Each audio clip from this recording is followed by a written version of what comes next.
In the rugged landscape of ancient Laconia, nestled amidst the formidable peaks of the Taygetus mountains, lay a society unlike any other known to history. This was Sparta, a city-state forged in the crucible of military necessity, where the very fabric of life was meticulously designed to produce the ultimate warrior. Its name echoes through millennia, synonymous with discipline, courage, and an unyielding commitment to an ideal that demanded absolute personal sacrifice for the collective good. From the moment of birth, a Spartan child's fate hung precariously in the balance, subject not to parental affection, but to the cold, objective judgment of the Gerousia, the Council of Elders.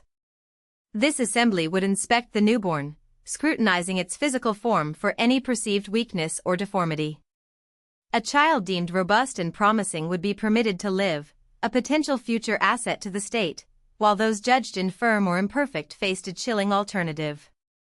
Infants deemed too frail were cast into a chasm at the foot of Mount Taygetus, a stark testament to Sparta's relentless pursuit of physical perfection from its earliest stages. This brutal selection process ensured that only the strongest survived to embark upon the arduous path laid out for them. Such was the unwavering commitment to the strength of the community, even at the cost of individual infant lives. For the first 7 years, the child remained under the nominal care of its mother, yet even this period was not one of tender indulgence. Spartan mothers were renowned for their stoicism, raising their children with minimal coddling, accustomed to darkness, solitude, and the absence of complaint. They were taught to endure hunger, cold, and discomfort, laying the psychological groundwork for the severities that awaited them. At the tender age of 7, the world of the Spartan boy was irrevocably transformed as he was taken from his family and entered the agoge, the state-sponsored training system. This marked the true beginning of his indoctrination, a lifelong commitment to the military ethos that would define his existence. The barracks became his home, his peers his new family, and the paidonomos, a state-appointed guardian, his stern and uncompromising mentor. The agoge was a systematic stripping away of individuality, replacing it with an absolute devotion to the collective and an unwavering obedience to authority. Boys were divided into age groups, living in communal dormitories, their days filled with physical training, drill, and the cultivation of an unyielding spirit. The emphasis was not on comfort or personal expression, but on endurance and conformity. Food rations were deliberately meager, clothing sparse, and bedding minimal, often consisting of reeds gathered by the boys themselves. This intentional deprivation served to harden their bodies and minds, teaching them self-reliance and resilience against hardship. It also subtly encouraged resourcefulness, as boys were expected to supplement their diet, often through stealth, a practice that, if discovered, resulted in severe punishment not for stealing but for being caught. Physical discipline was relentless and often brutal, designed to instill fearlessness and an unwavering tolerance for pain. Floggings were common, not merely as punishment, but as a test of endurance and a means to temper the spirit. The boys learned to suffer in silence, their faces betraying no emotion, embodying the Spartan ideal of impassivity in the face of adversity. As they progressed through the agoge, the training intensified, encompassing wrestling, running, javelin throwing, and discus. They learned combat techniques, marching in formation, and the intricate movements of the hoplite phalanx, the formidable military formation that would make Sparta legendary. Every aspect of their physical and mental development was geared towards becoming an efficient, disciplined killing machine. Beyond physical prowess, the agoge also instilled a unique form of literacy and rhetoric, known as Laconian speech. This was characterized by its brevity, directness, and wit, designed to convey maximum meaning with minimum words. Spartans were taught to speak concisely and powerfully, reflecting their culture's emphasis on action over elaborate discourse. A particularly grim and controversial aspect of the agoge for older boys was the crucible, a clandestine operation often described as a secret police force and a brutal rite of passage.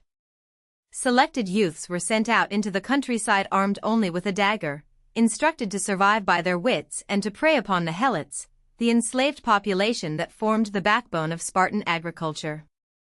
The crucible served multiple purposes. It further hardened the young Spartans, teaching them stealth, survival, and the cold reality of taking a human life. Crucially, it also served as a means of terrorizing and controlling the Helots, preventing any organized rebellion by demonstrating the constant, unseen threat of Spartan brutality.